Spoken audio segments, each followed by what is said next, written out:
What's going on, guys? It's Matt Marino for Real Estate Recovery Group. My special guest today is my racing real estate friend, my buddy, Chris Coronato. He actually lives one town over from me, and I can hear him when he starts his car in the morning. Yep. Yeah, I don't apologize for that whatsoever. So I want to do a quick intro on Chris. I know that I post the information when I do these lives, and I put them up there for people to read. But who reads anymore? Everybody likes videos. It's all about video stuff. So let's get right into it. Chris, growing up as a child of an international interior designer and architects, Chris was drawn to the aesthetics of the beauty of the design. The appreciation led him to the purpose of his education for the School of Visual Arts in New York City. Since then, he's applied, obviously, the information that he's learned in advertising, marketing, design skills, and his degree in the world premier fitness companies as a director of sales, general manager, and business operator, establishing strong relationships through multiple businesses and arenas. After 16 years in his career, do you have 16 years in the fitness industry? That's nuts. Yeah, dude. Around the world, Chris has followed his passion into real estate. I'm still tired. What's that? I'm still tired from that. You're still tired from that. Yeah. And he transitioned over into real estate industry, which is, I still remember when we met for the first time in Starbucks in Paramus, Street 17 South. That's right. And he told me that you were going to basically turn your Corvette into a racing car. And my first thought was, this guy is crazy as hell, and I'm going to be friends with him. There you go. Chris has proven and established his career, obviously through his contacts and relationships, client purposes, and he loves the fact that he can work with others, help others. And one of the mottos that Chris has is where he puts agents first. One of many mottos. So without further ado, with Chris Coronato. Chris, thanks so much for joining me today. I really appreciate it. Thank you, buddy. I love that intro. I couldn't have written it better myself. It's fantastic to be on, and yeah, a couple of things you noted off script. I remember meeting you. I mean, that's 4 years ago. Yeah. Yeah, that had to have been 4 years ago. I think I first got the car and I was like, oh yeah, I'm going to do this and whatever it is. And I remember like stopping our meeting because I was taking phone calls all the time. I remember that. I felt so terrible because I felt like I was insulting him. I was like, dude, I'm new. I gotta pound these phones. I gotta figure this out. So I appreciate us kind of building from there. So you've been in the industry how many years in total now? 2014. So that's I'm in my 6th year at the moment. So 6 years. So most people might not know this about you, but you started with a very well-known brand agency. Mm-hmm. From there, you were new in the industry, and you're like, listen, I don't know how long I'm going to be, with this office, but they're definitely, suiting my needs. But my long-term goal is to, become a broker and then open up my own shop. And I'm thinking to myself, dude, slow down, pump the brakes. Right. The dust hasn't even settled on you. Don't even need the dust collected on your real estate books. I was like, you know what? This guy gets it. He's a go-getter. And everything that you've set out to do so far, you've done it. So, I appreciate that. Thank you. My virtual hat is off to you on that. Well, I gotta give credit where credit's due. It's being surrounding, and maybe it's choices that I'm making as well, but it's surrounding myself with great people. Right. Nothing, I'd love to say that it's all me or I can plant my flag in the ground. That's certainly not the case. If I'm due to the relationships, and then you earmarked that even on the introduction, I think relationships in this industry and even outside of the industry in life, that's really where things can build and things can move. Nobody can do anything by themselves, really. You have to surround yourself with some great people, and I've done so. And obviously, here I am on this podcast, which is awesome. Yeah, no, I appreciate that. So, let's get into it a little bit, because obviously you are a firm believer. It's not, there's no I in team. Very much so. I've heard you on conversations with your team members. You're very nurturing. You don't seem like the type of person like, look, this is what you're going to do. This is how you're going to do it. You're going to get it done. If you don't get it done, you step aside. That's not your mentality. Although if somebody looks at you and doesn't know you and doesn't understand who you are and your personality, they might take it the wrong way. I know you. I know who you are and who you might portray to outsiders who don't know you. Yeah, you're a little jagged. Your edges are a little rough, and that's okay. But in the end, you truly do care more so about the client and your real estate agents that are on your team and trying to make a max make sense. You're all about the repeat business. You understand the marketing behind it. You understand the whole process. You had a video, I think it's still out there, for Racing Realtor 201. Is it still out there? Yeah, absolutely. I have a YouTube channel. It's we've been adding more to it lately, obviously, because of that being the medium that people want to go to. Videos are really it. So in the beginning, I was doing a mesh of, being passionate about my race car, but also being passionate about sharing information in real estate. It shouldn't be this mystery thing. And to your point, am I direct? Am I concise? Do I want to just, one and done and kind of keep moving and doing whatever it is? Sure. And that's specifically me on, if I know something or feel very confident in knowing something, I want to be direct. With my agents, on the other hand, is that, look, and this goes for almost anybody, including myself, is that when you're still learning, in order to say, hey, this is the absolute way it's been done, and this is how you do it. Look, I'd love to think that I fall into that category. I don't. I do things, I might take something and say, hey, here's some great framework, as my wife would say. But at the end of the day, that framework needs to be built on, altered, engineered, and moved specifically for what you're dealing with at any given point. So the nurturing aspect of it is natural, specifically for my old career as well. Look, as people are looking to get into a different, lifestyle or a different shape, you can't just be pounding down on them the whole time of saying, oh, you got to do this. It's got to be encouragement. It can't be just you do this or you don't get it done at all. So I appreciate you pointing that out. Well, here's something else I want to bring up as well. So, you did start out with, a big franchise. Keller Williams. I was with Keller Williams, and then I was with Remax after that. I'm very cool and confident saying both of those names. They're great companies. That's fine. So, you have a different approach that I've seen, and obviously I'm friendly with a lot of brokers, a lot of real estate agents across the United States now. Your approach is a lot different than most, whereas you love the idea, the concept of training the agents from the beginning, from the get-go, letting them understand, that they have options in the real estate industry. You don't just say, okay, look, you're going to go off the mainstream real estate. This is what you're going to do. This is how you're going to do it. You basically let people come into their own. How many agents do you have currently right now on your team? We have 9 in the office so far. You have 9 in the office so far. Yep. What is your approach that you think or you feel, and who knows, maybe your organization is going to grow and skyrocket in the next 10 years.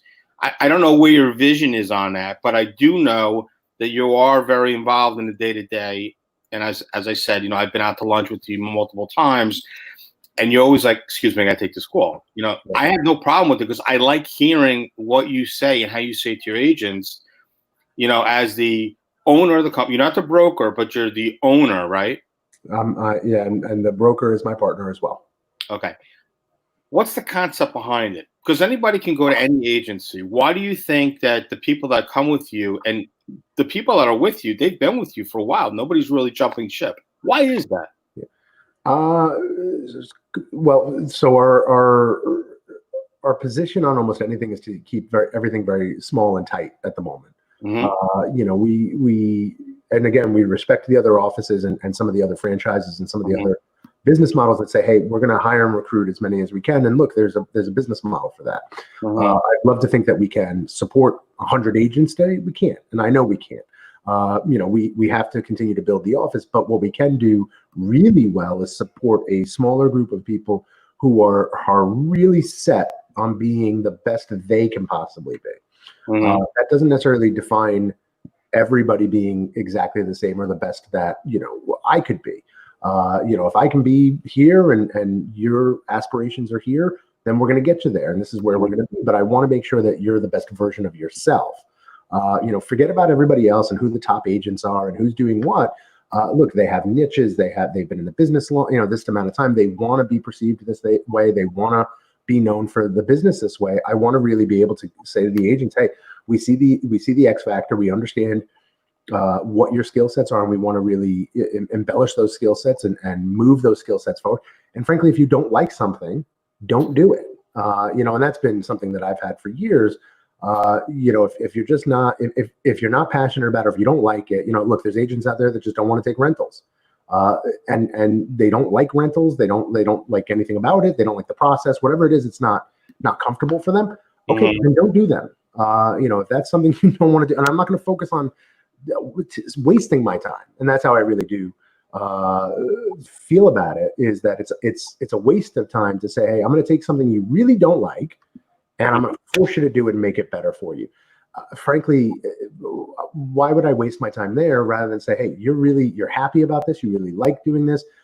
You're good at it. We can make you great at this. Let's go and do that. And let's really move you forward that direction rather than focusing on what people would constitute as weaknesses. Does that make sense? Yeah, no, 100%. Okay.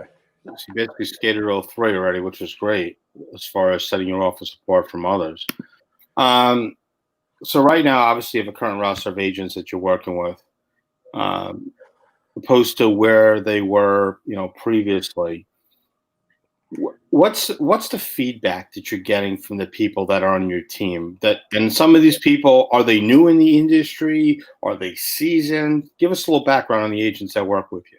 So we've got a few brand new agents. When I say brand new, the office has been open for about a year and a half. We've got some that really, just grew with us from day one. And then there's some that we've brought in that have had years of experience, if not some of them even more so than I have, to be honest, as far as boots on the ground.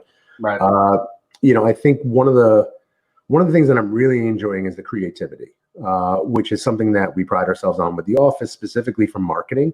And again, this is something that kind of differentiates us in certain ways from certain offices.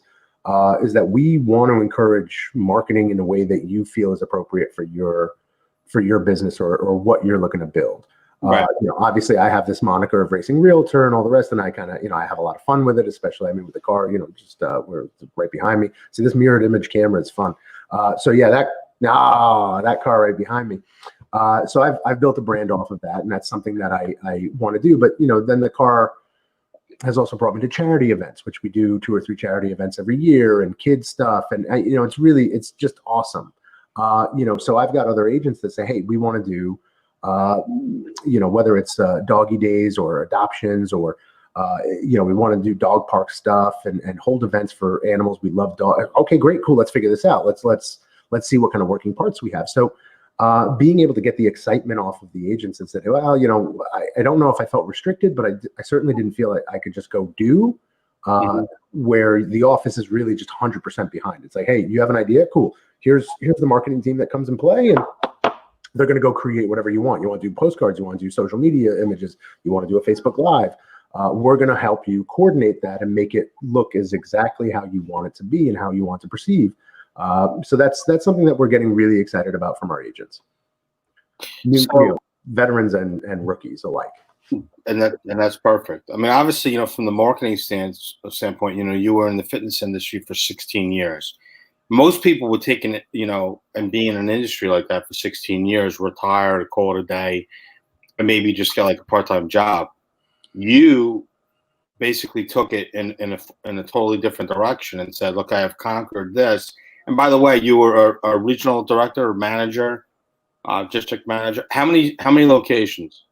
At any given height, and previous companies and all the rest, I would have 6 to 10 locations under my belt. And that would, you're talking anywhere between, let's say, $3.5 million up to, $10 million a year. And a month in revenue and movement on that. So I've bounced around a lot as far as companies and countries and globally kind of moved myself through the industry, it was a lot of fun. But yeah. So what really drew you to real estate? The first transaction I did was my own home. So I love real estate. I'll backtrack and then I'll tell a short story.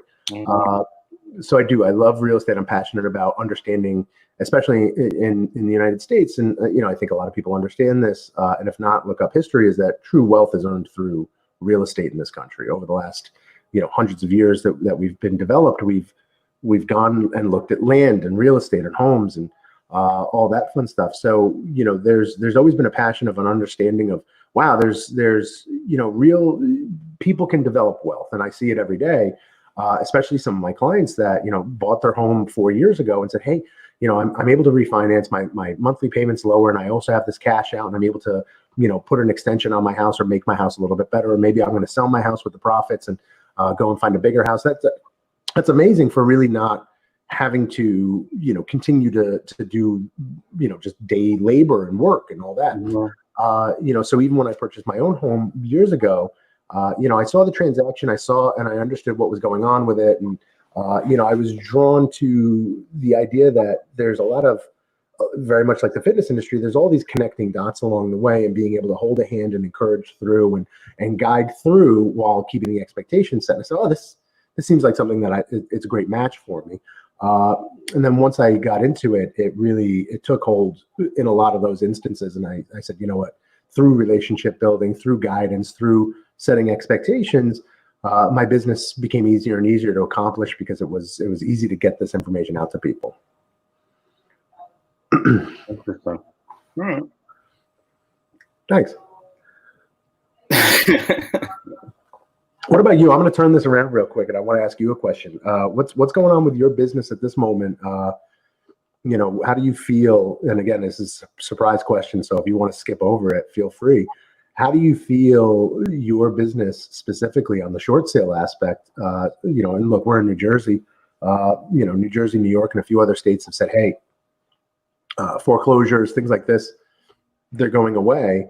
What are you getting out of that in your, for the time being, we can't do X, because of what's happening. How do you feel that's impacting your business right now? Do you think it's just prolonging the inevitable, or do you think this kind of time is giving people a moment to reset? Okay, so, without setting off alarms and having bells going off. Sure. I'm going to answer your question. Good. I see signs very similar to 2005. Okay. Giving money. What's that? That's not good. That doesn't sound good. I see them giving money away, traditional real estate. I see the hard money lenders doing something very similar that they did back then, where they tightened up the guidelines. They flushed out a lot of people that were not in the industry full time, that didn't really have quote unquote a pot to piss in as far as money or access to money for down payments. Now they want typically 15 to 20% down. Rates have skyrocketed, and they want to see people have anywhere between 6 to 12 months of payments in an account on top of the 15 to 20% down. So all signs, in my opinion, indicate towards, we're going to have an adjustment. You were at my Short Sale Boot Camp Expo, my first one. Yep. There, we had stated that we were going to have an adjustment in 2020, 2021. It's not something that, we didn't say wasn't going to happen. Did we think that COVID was going to be a part of it? No, because nobody knew about COVID. COVID came on like a bad case of herpes. Is it going to go away? I mean, probably it's not going to go away, and I say it like that as a shock factor because it's something similar that, like chickenpox, you're going to have to get immune to it. Now, everybody has their different value or ad that they're offering now as far as what they think is going to happen. But the reality is nobody really knows what's going to happen. It's so new. Sure. wearing masks, I think, are something that's just going to happen for at least another year, Sure. minimum. And I think you're going to find a lot of people that are going to follow the practice of wearing masks more so than ever before. I mean, look, even bikini companies or bathing suit companies are now making masks with their bathing suits to match the bathing suit of the bikinis. Good. So that should just tell people in itself that this could be the new normal. And I know people get upset when I say the new normal. That's what it is. I truly do believe that in the next 12 months, we're going to see people in horrible situations, people that have already been in bad situations before. Everybody's talking about, the forbearance and the deferments, but nobody's really talking about what about the people that were in trouble before? Yeah. What about the people that have already exhausted all their options before? Yeah. There is no equity in their house. Yeah. That they've already literally blew out all the equity that they would have had because they were already late. Anywhere between 2 years to 7 years prior, got back on track, got to keep the property. So, you're asking me about the market. My side of the market is a lot different than the average people that are out there. We've had deals fall apart because the lending guidelines had changed with hard money lenders, and the newer investors just didn't have the funds to do what was needed. Right. So those deals are actually being reworked with other investors, seasoned investors that have already seen this type of market before. So I would say enjoy it while it's lasting. Right. People are overpaying for properties for two reasons. One, interest rates are low as hell. Two, there's not enough inventory in the market for people that want to purchase properties. Right. So I would say buckle in. I would say in about 12 months from now, people are always going to buy real estate. I don't care what type of market it's in. People have money. People are like, oh my God, nobody's buying a house. That's bullshit. People have 20% to put down. Yeah. People that are selling houses, some of them might not have mortgages on it, or they have very little mortgages on it. Sure. We're getting phone calls from people that we've helped before that are in sheer panic and saying, Matt, I can't qualify for a modification. They're saying that, because of the type of loan that I have, they're going to work with me, Freddie Mac, Fannie Mae, because they're, mainstream loans. But what about the loans that are not Freddie Mac, Fannie Mae loans that are, regular mortgages? Those people don't have to comply with it. So when people are like, oh my God, the foreclosure process stopped, I don't have to worry about paying my mortgage. Yeah, you really got to worry about paying your mortgage. Yeah, more so. So there's a lot of stuff that's out there, and I don't say this to scare people. I say this as almost as a shock value.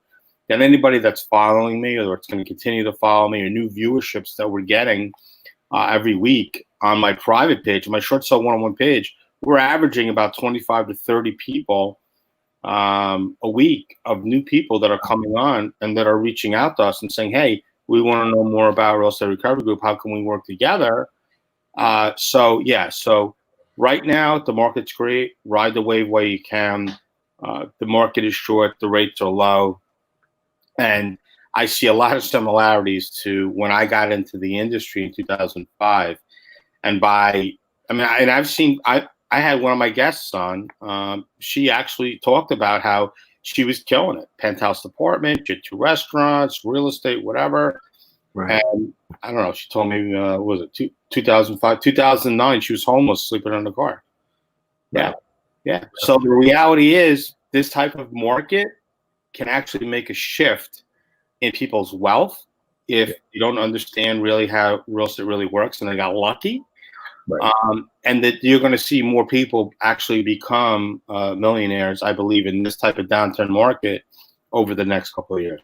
That's my answer to your question. Okay. All right. Well, thanks for taking a beat to do that. I want to be able to make sure that, we're having a conversation. Yeah. Because I need to, from your perspective, I think the big challenge for us is, and again, I've got clients who are flippers, and they legitimately look and flip homes.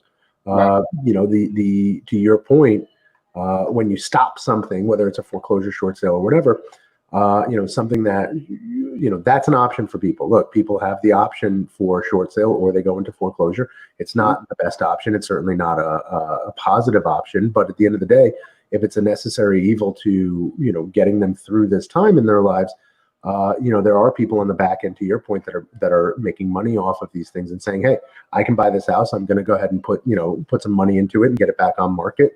And again, we're looking at inventory problems and stuff to that nature. Some of these guys that really want to inject money into the economy can't, because these properties are just literally sitting there with no end in sight of what's going to be happening. So that's kind of where my curiosity was coming from, especially from what you see on a basis. The majority of our flippers buy short sale or foreclosed homes because they're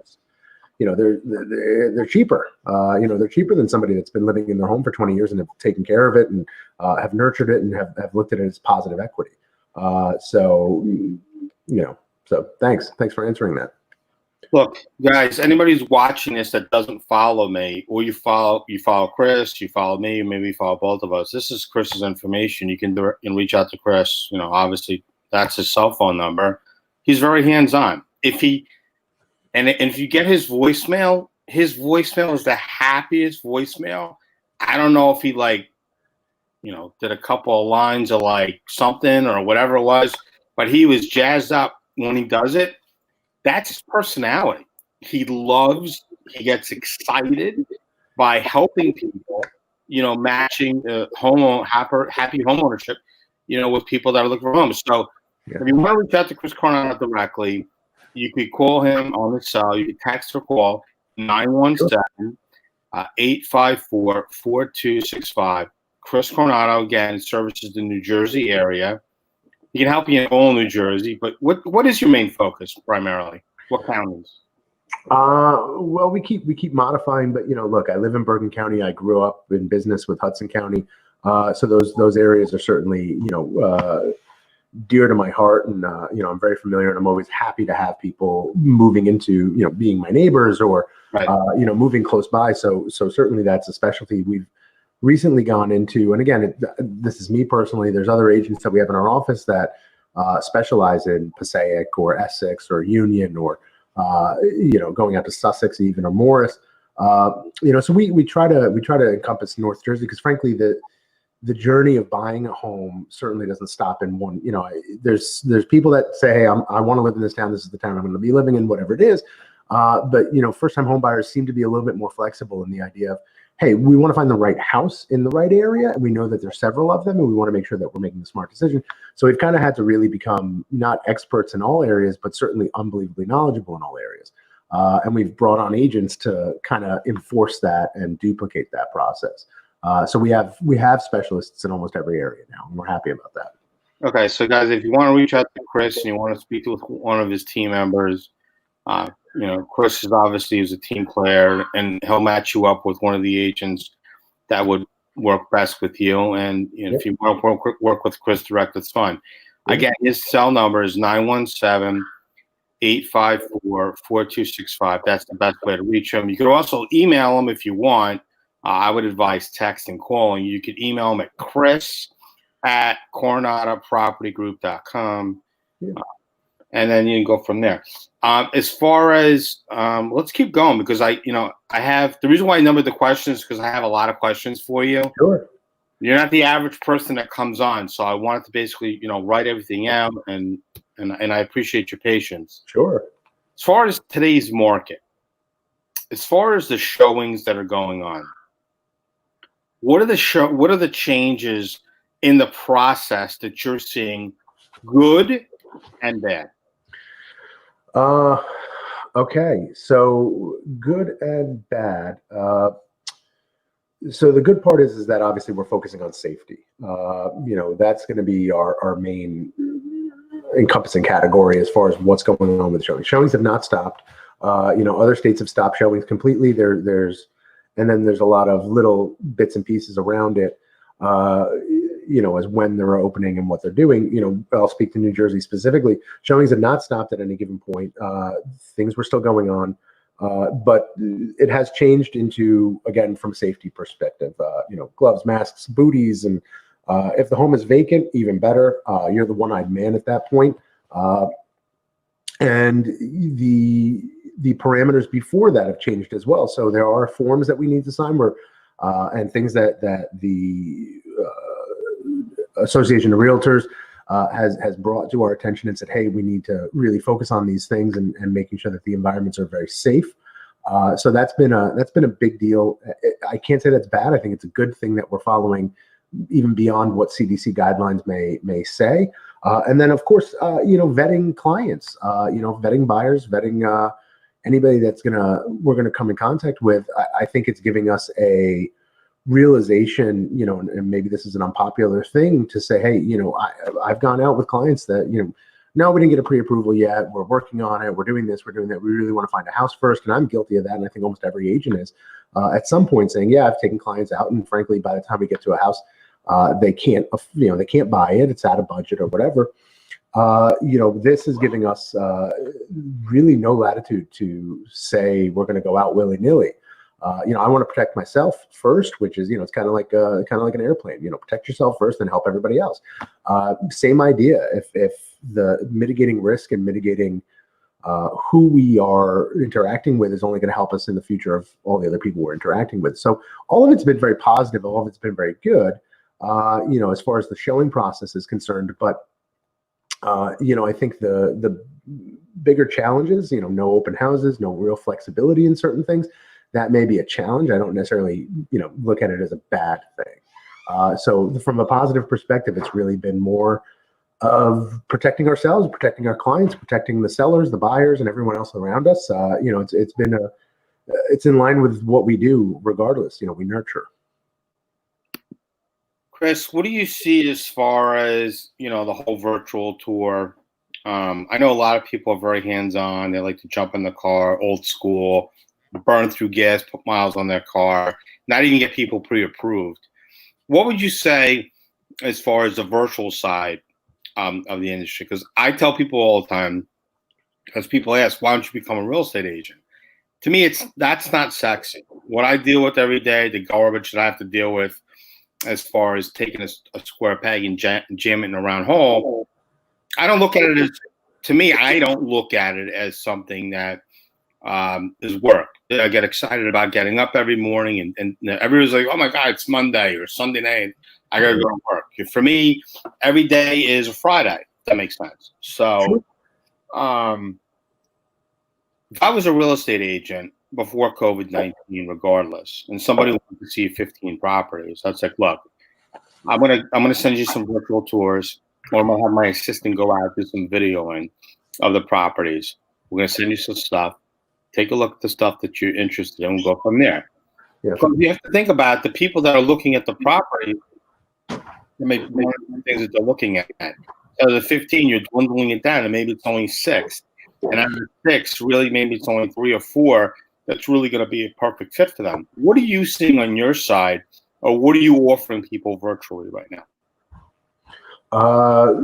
Good question. So there's 2 parts to this, and I think I think they need to be said even before COVID-19 or anything to that nature. Is the maximum, and it all depends on the situation too. But if I were to look at taking a client out there, they live locally and they want to go see something locally, I would max 5-6 houses within one shot, and even that is a stretch. If I can get it down to 3 to 5, that would be even better. And it's not because I don't want to be out for 4 or 5 hours showing houses. Is that, look, I see on average 150 houses a week. Whether it's with clients, showings, looking at the MLS, whatever it is. Even to anybody that's going out for the first time, I'm not saying you got blinders on. You're trying to absorb all of it and trying to remember every single nuance of the house or whatever it is difficult to do when you start. It all washes over. You get to 6, 7, 8 houses, which we've done before because of people traveling from out of town and have a day to look at, however many houses they can. It washes over and it's ridiculous. And it's like, well, no, this house had this or that house said, where was this again? So what we're seeing now, especially with the virtual stuff that's really taken a hold, which, look, we've been big advocates for a long time of getting as much information out there as possible, because at the end of the day, that's what's going to draw people in to go see the house physically. Do I think that there's a lot of people out there buying homes sight unseen? Yes. I've been in that process now, and I understand what this looks like, especially out-of-state people or people that are coming up to move for jobs or something like that. With travel restrictions, look, you can't physically get here. We're going to do everything we possibly can. So floor plans have always, and look, that's an old school thing, but floor plans are a big deal, especially if they're accurate.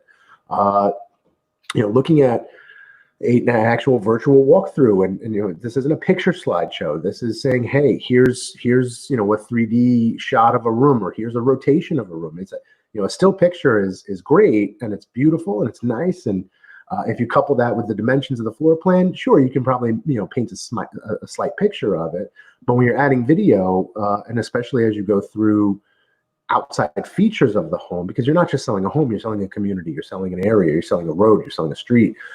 This house is in this place, and we have to encompass all of that. So what we've seen is more of people walking in confidently and saying, wow, those pictures were great and everything, it's even better in person. Awesome. Okay. And then two, yeah, oh, that's where this is and this where that, and it just makes things easier. And it's gonna continue to make things easier as things get reopened and loosened up, and whatever the new normal may look like. And again, to your point, I say new normal because I know regardless of whatever it is, it's still a temporary new normal. We will go back to life as we knew it, once things are in place. But yeah, temporarily, there's going to be some changes. And frankly, to your point, it's hopefully for protection of, us as individuals. But yeah, the process that we're seeing now is become much more concise, which makes it even easier for people to make decisions. And it's not seeing 20 homes, in a weekend. It's seeing 5 of those 20 that we saw because we've whittled it down due to all of the other tools that we have available to us now. I mean, for me, I would just think it would be a smarter way of, vetting the process and not running around aimlessly. And I would think that somebody who's a buyer would respond better to somebody who's a little bit more organized. Mm-hmm. Not just saying, hey, look, print these out. Let me get these properties. I will do a walkthrough. I mean, to me, that's just a time waster. I mean, let's face it. If you're going to look at 15 properties, the likelihood of somebody saying, I like all 15 or 0. A 3-bedroom, 1 bath could look really great in a Cape, but a 3-bedroom, 1 bath in a ranch with the possibility of extending on or going up is Sure. 2 different things. So, it's about the possibilities of the growth and what they'd like to do. Yep. So, fuck it. Maybe I should get my real estate license. Hey, I know an office. Hey. So there's a lot of articles, Chris, that are out there, and they're talking about people that are leaving New York City. There's also a lot of articles out there that are talking about people leaving New Jersey. What are you actually seeing? I mean, you're out there every day and you're talking to people. What's your team seeing with people regarding the whole, New York stuff? Okay. And I'll touch base on the New Jersey part too. I've got zero problem with that. So New York, yeah, look, New Jersey's always been let me rephrase that. New York City has always been a good feeding ground for New Jersey. Obviously, you have generations of people that grow up in New Jersey and stay in New Jersey, and that's a phenomenal thing. We also have a good amount of people that are coming from New York City to New Jersey. Again, it's a good breeding ground for us to kind of market, advertise, and do what we do because it's just natural progression. And why is that a natural progression? Because Manhattan real estate at some point is just ridiculous, and what you can get and white picket fence it and do what you need to do in New Jersey versus New York City. Sure. Are we seeing a mass exodus from New York City? Yeah. Are there people that are looking to understand, especially as companies are changing their criteria and saying, hey, we kind of like this work from home thing. And, maybe a New York address isn't necessarily for us anymore. That we are seeing people come in, like we had a rental that we listed on Wednesday. It's already gone. It's over with for a full house. And the people were putting in these homes, or this home specifically is coming from New York City and saying, yeah, I want to plant my feet in this area, look around. We're familiar with certain areas of New Jersey, but we want to get here, and we're going to expand from there and buy a home and settle here. Is it a mass exodus, and are they coming to New Jersey directly? I don't think on either. I think New York City is always going to have some really wonderful allure. to it. I mean, look, I lived in New York City for a time, and I was a certain age and I enjoyed it. But now I live in New Jersey, and I'm very happy, content, and settled. As far as people leaving New Jersey, I think it's a natural progression. To your point, when we're talking about short sales or people who were already in trouble before COVID-19, and then COVID-19 comes, and they're now in worse trouble because it's now just prolonged to the inevitable. It's done the same in New Jersey. Is that, look, some people that are here, and towns are generational again. And I say generational is because, look, we have some of the finest schools in the country. Blue ribbon schools on every other town and every other block, and there's some really amazing communities here that have better and better things as you go through. Once you've tapped those resources and your kids are moved on, bless you. Kids have moved on and they're in college or whatever it is. You have those people that at that point say, all right, well, I'm not going to continue to pay these taxes, which the majority of the taxes go to the school systems. I'm not going to continue to do this. I'm going to move. And, North Carolina, South Carolina, Florida, wherever, go where you want. But yeah, I can understand why people want to do that. But unfortunately right now, that process has slowed down significantly because, again, now we're talking a slightly older generation. That I'm saying slightly older than me or older than me.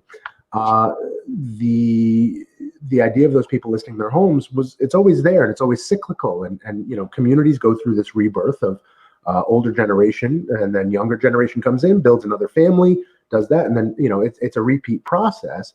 But when you have people that are legitimately not, hold on a second, Maggie Chan, you can see these questions after they come up, right, Matt? I put it up there.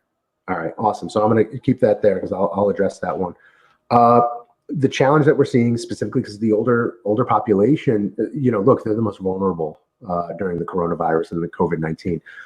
They don't want strangers traipsing through their houses right now. I don't blame them. I get it.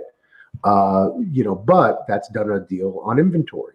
Mm-hmm. Just that one segment has done a deal on inventory. And then, as we talk about short sales and foreclosures and all the rest, all of these pieces to the puzzle, unfortunately, have done a very good job of destroying inventory in North New Jersey. I was trying to do the math on it year over year. I stopped when we were in way big double digits of difference. So there's really just not enough property to sell the people that want to leave New York City. So if I guess I'm going to use this as a plea almost. And I'm going to answer Maggie's question at the same time with it to a practicality. The price range that we need are first-time home buyers, which let's say in North New Jersey is going to run from $350,000 to let's say $600,000. That's a good fair number that you can get a lot of different counties in. That's those things go. When there's a $450,000 property listed in Fair Lawn, New Jersey, it's gone. It's immediate. It's over. That was last year. This year, it barely get it to the market. There's going to be a line out the door. I mean, talk about, not having open houses. When there's 20 people lined up out the door, having appointments back to back to back to back to back, we're not, these guidelines are kind of, almost silly at that point because it's worse than an open house because everyone's trying to crawl over each other to get into this thing. So inventory within that price range, first-time home buyers, look, they're almost always the strongest, especially in these areas. Excuse me. So yeah, 350 to 600. Hey, Chris, what type of properties and price range do you see a bigger sale in the next 12 months? 350 to 600. First-time home buyers. The lower the price, the better. But obviously, if you have a neat, well-maintained home and you have been thinking about selling and moving to wherever you want to move to, go do it. Put your home on. Look, we are here to help. We've ordered additional signs. We will take your listing. We will get this thing processed. I've got more buyers than I know how to handle at the moment because we just don't have the inventory. And that's really what it is right now. It's a waiting game. So thanks. Good question, Maggie. And, hopefully that answered your original question, Matt. Yeah, absolutely. Yeah. What do you feel you need right now to help in the inventory? Inventory. There's not an agent out there that's not on board with exactly what I'm saying is that inventory. Look, I don't, I'd love to get all the listings, and that's fantastic. Give me all the listings you can. I will market your home to no end. You can see my marketing packages, go to my website, do whatever.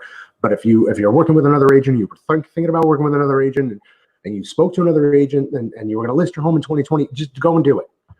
Go and do it. We will make sure that it's unbelievably safe. We will make sure that we are doing everything above and beyond to keep you safe and ensure that that is it. But frankly, if you can sell your house and you price it fairly, don't think that there's going to be price gouging and things like that happening, during times like this either. People still understand what fair market value is.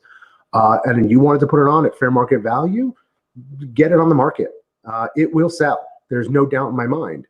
And again, in that range that I spoke about, single family homes, $350,000 to $600,000 is a phenomenal place to be. Two family homes, again, first time home buyers that are looking at two family homes, again, staying in that range.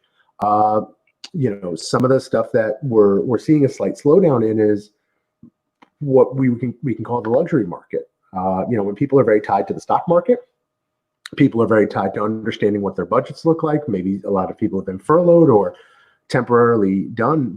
Once you crest above $600,000, it becomes a different marketplace in North New Jersey. Are there still buyers out there? Are there still sellers out there? Absolutely. But has that slowed down? Yeah, it certainly has. That's a large amount of money for people to spend. So you're very welcome, Maggie. So yeah, we need help. We need listings. I'm begging people. And frankly, I've taken listings, rental listings, regular listings, and again, if you're in that pocket, you're in that price range, you're looking less than a week. If we market it appropriately, you're talking less than a week. That's amazing, Chris. Thanks. It's a plea to sell your house. I said it's a plea to sell your house. We're just pleading with people to sell their house because, frankly, we can just get people in there so fast. What do you think on a cul-de-sac, 2-car garage, 4-bedroom, 4 full bath, half bath, semi-open concept with a huge deck in Mahwah, New Jersey could go for? Yeah, no, I think I can buy that house for about $150,000. I think you're smoking crack. I have the money ready. I'm assuming we're talking about I'll buy it right now. $150,000 done, out the door. It'll be the cleanest closing you ever have. Is that $150,000? Not down. In a brown bag, and I can just leave? Yeah. You get out. You get out. It possibly is by force. But good question, good intro to how we work things is that you just gave me a lot of information. I can certainly go in, comp your house out completely for you, understand what has to happen from a marketing perspective, and see exactly where the market yields that home. And look, the buyers are going to dictate the market. What have they bought over the last few months? And that's a really great thing about not slowing down or not stopping, completely in New Jersey, is that we can still look at comparative home values and understand what that looks like. We still are looking, even 2019 at some point, to say, hey, in this area, only X amount of homes have sold. We don't have enough comparisons to really paint a full picture. We're going to go to last year, same time, and see what that home, would have sold for, and said, all right, let's do a natural, 5%, 10%, 2%, whatever it is within that marketplace that we see. That's how we can come up with the value of your home. I wish I could just snap to and say, yeah, Matt, you're going to walk away with X amount of dollars. There's a process to it. And it's important to really respect the process because, frankly, the past is going to dictate the present, which will dictate the future. I'm not really worried about selling my house. I'm worried about whether or not I have to take my family with me when I sell my house. Yeah. Can I sell the house with my family in it or no?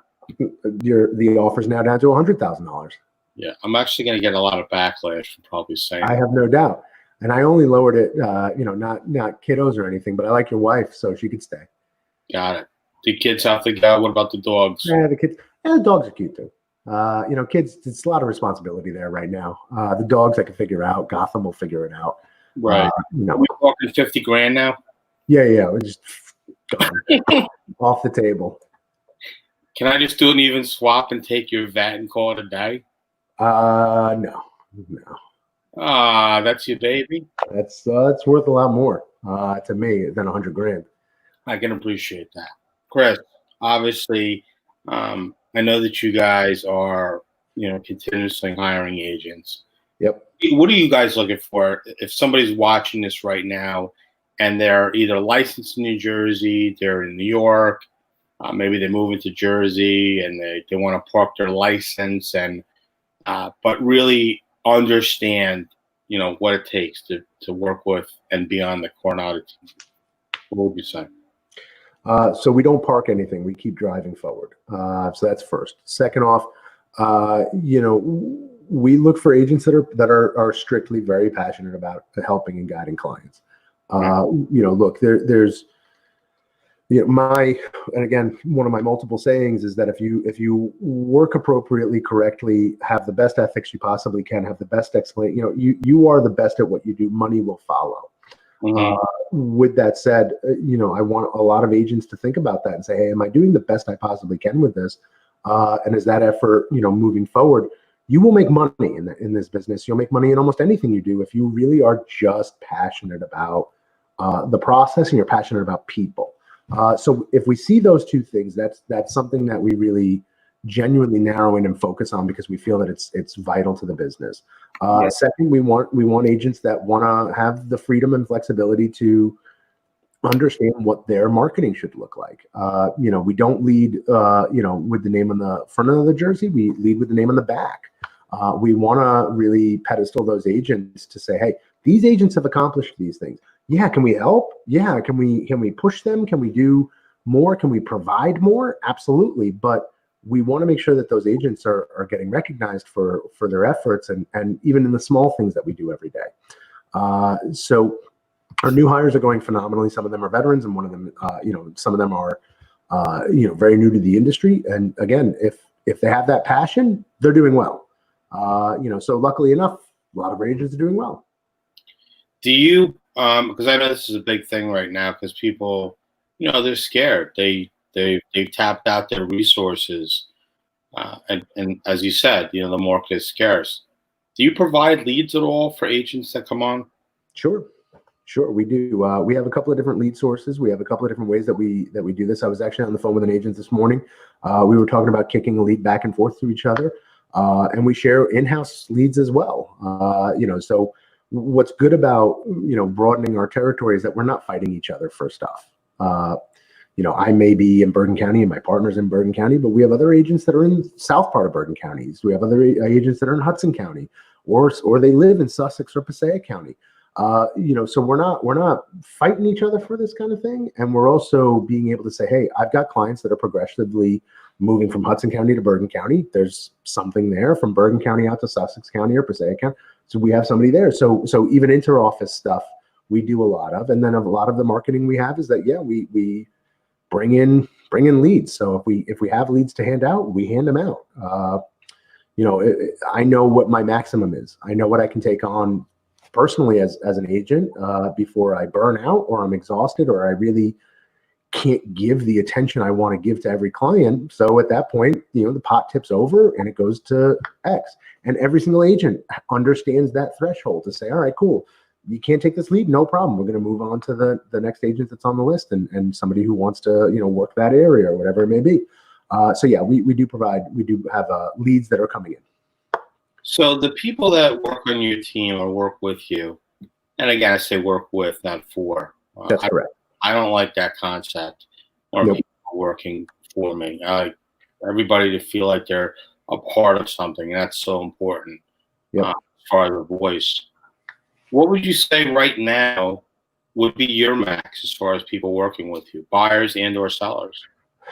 Well, sellers, very detail oriented, and I know you like to give people a lot of who you are. So yeah. Buyers, and again, it depends on where we're at and what we're doing. 5 or 6 seems to be a good limitation, especially, look, the one asset we have that we can't buy more of is time. Buyers do take a little bit more time because you are out hitting the road and you are showing homes and you are trying to be as understanding about that as possible. So 5 or 6 at any given point is usually where I get to a threshold and say, hey, I've got to, hopefully at that point, and I think that I'm good at what I do. I can constantly cycle through that because there's some people that are very particular about the homes that they need, and we just stay and we sit and we focus on an area, Right. and we have to unfortunately wait until that property comes on market, or we've gone and approached people about selling their homes because we have a client that wants to specifically buy on that block or whatever it is. Right. So those don't take a ton of time. When you're looking at a client that says, "Hey, I want to go explore everything," then we're going to go and we're going to spend some time on that. So that 5 or 6 threshold can vary. As far as listings, look, to give it the time, attention, and care that it needs, I don't really want to put a limit on that because that's something that we desperately need right now. So, frankly, we will figure it out. And we will make it work. We have a much larger team than even just the 9 or 10 agents to handle that kind of stuff when it comes to photographers, videographers, floor planners, people that can assist with everything that we're doing, especially now that we're not capable or able to do open houses. And if we could do virtual open houses or whatever it is, it does mitigate time. So we are capable of doing more with that time. Right. Understood. Well, I appreciate that. So again, if somebody wants to reach out to you and ask you questions about the possibility of coming on the team, Sure. You have no problem with them calling you and speaking with you. And my number's banning right across the bottom. I can see it right now. I love this. So guys, if you want to reach out to Chris and you have questions about his company, the services that he's providing, and guys, this isn't a sales pitch. This is all information that I'm offering. I know I keep changing up the times and the days of doing these lives. Right now, it's pretty much going to be set Tuesday through Friday, although this week I flopped it. So it's Monday, I'm taking Friday off. And the reason why I'm taking off is because I'm actually getting a lot busier, and I need to focus more time on my online class that we're putting together, and I desperately need to finish my book. We're adding an additional chapter to the book regarding to COVID. So that's something that I think is going to be very helpful and informational for people in coming years as far as what to do during a catastrophe and not how to panic. So you can reach Chris direct on his cell 917-854-4265. And obviously, you could call and text and you can ask him, hey, look, thinking about getting into real estate. I know I've been with Chris and people have said, hey, can I speak with Chris direct? Not even in the area, in other states, and ask Chris questions, which I think is pretty cool. So Chris is definitely a great source to talk to people. As far as the hurdles and what we're seeing in the market, we pretty much covered it. But yeah, I mean, we covered it. List your house. Yeah, list your house. List your house with me, preferably with anyone on our team, secondary or even first. I don't care. And then with anyone else, absolute, a very long distant third. But yes, you also service union, absolutely. We do have agents in those areas. Thank you, Maggie.